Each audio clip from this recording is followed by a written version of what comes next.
सोमनाथ के मंदिर और महमूद ऑफ गाजनी के हमले की कहानी हुशारियां।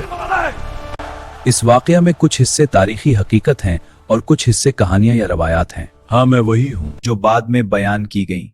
मैं आपको पूरा वाकया आसान और तफसील के साथ बताता हूँ। हम हिंदुस्तान की तरफ बढ़ रहे हैं। ये सफर हमारी अजमत का आगाज है। महमूद गजनी का सुल्तान था जिसकी सल्तनत आज के अफगानिस्तान, ईरान और पंजाब तक फैली हुई थी। उसने हिंदुस्तान पर तकरीबन 17 हमले किए।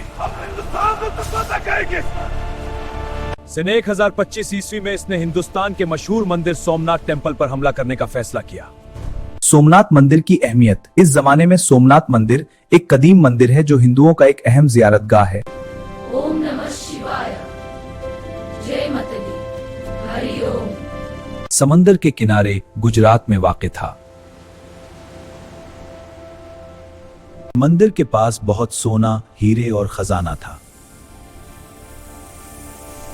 वहां तकरीबन 1000 पुजारी इबादत करते थे और हजारों देहात उसके अखराजात देते थे।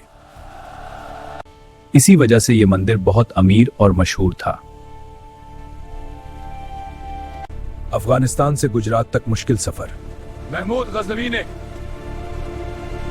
अफगानिस्तान से गुजरात तक मुश्किल सफर। महमूद गजनवी ने तकरीबन 30-32 सिपाही सफर शुरू किया। रेगिस्तान और खतरनाक रास्तों से गुजरकर गुजरात पहुंचा। रास्ते में कई मकामी राजाओं से लड़ाइयां हुई, लेकिन आखिरकार वो सोमनाथ तक पहुंच गया।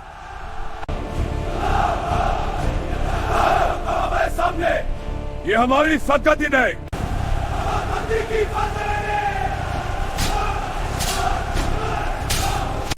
फौज मंदिर के अंदर दाखिल हो। जारी रखो, माबद हमारा है। तारीखी रवायात के मुताबिक इस लड़ाई में बहुत ज्यादा लोग मारे गए। सोमनाथ के बुत का अजीब निजाम, जो इसे मकनातीसी कुमतत्व रखता था। कुछ तारीखी किताबों और रवायात में लिखा है कि मंदिर के अंदर एक बड़ा बुत था जो जमीन से ऊपर मुअल्लक हवा में लटका हुआ नजर आता था। इसके बारे में रिवायत यह है, बुत लोहे का था। इस मंदिर की छत और दीवारों में मकनातीस लगे हुए थे। ये लोहास्टोन कदीम इंजीनियरिंग का सबूत है। मकनातीस की कशिश के तवाजुन से बद दरमियान में मुअल्लक रहता था, यानी ना नीचे से सहारा था ना ऊपर से। लोग उसे मौजज़ा समझते थे। राज बता, ये मुमकिन ही नहीं। ये राज, ये बुत बगैर किसी सहारे के कैसे खड़ा है? इसने सिपाहियों को हुक्म दिया। जब कुछ नहीं मिला तो किसी ने बताया कि यह मकनातीसी निजाम की वजह से मौलक है। कहीं छुपा हुआ सुतून तो नहीं?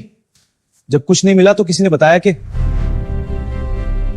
छत के पत्थर और मकनातीस निकाल दो। जी हुजूर। जब मकनातीस हटाए गए तो बुत नीचे गिर गया। महमूद गजनवी ने इसे किल्हाड़ी या गद्दी से तोड़ उसके टुकड़े कर। बाज रवायतों के मुताबिक उसके कुछ टुकड़े गजनी ले जाए गए। एक मशहूर तारीखी रवायत में यह भी कहा जाता है कि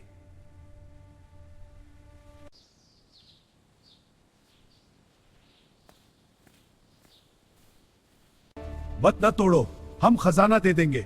ये सोना सब तुम्हारा होगा। ये काफी नहीं। लेकिन उसने कहा, मैं कयामत के दिन बुत फरोश नहीं बल्कि बुत शुकन कहलाना चाहता हूं। कुछ मौरखीन कहते हैं यह बात की कहानी भी हो सकती है। सोना, हीरे, जवाहरात, कीमती चीजें, इस दौलत से उसने गजनी शहर को बहुत अमीर और खूबसूरत बनाया। एक अहम हकीकत तारीख दान कहते हैं, मकनातीस वाला वाकया मुमकिन है रिवायत या अफसाना भी हो, लेकिन इसकी गहराइयों में एक राज छुपा है। लेकिन यह कहानी कई तारीखी किताबों में बयान होती है।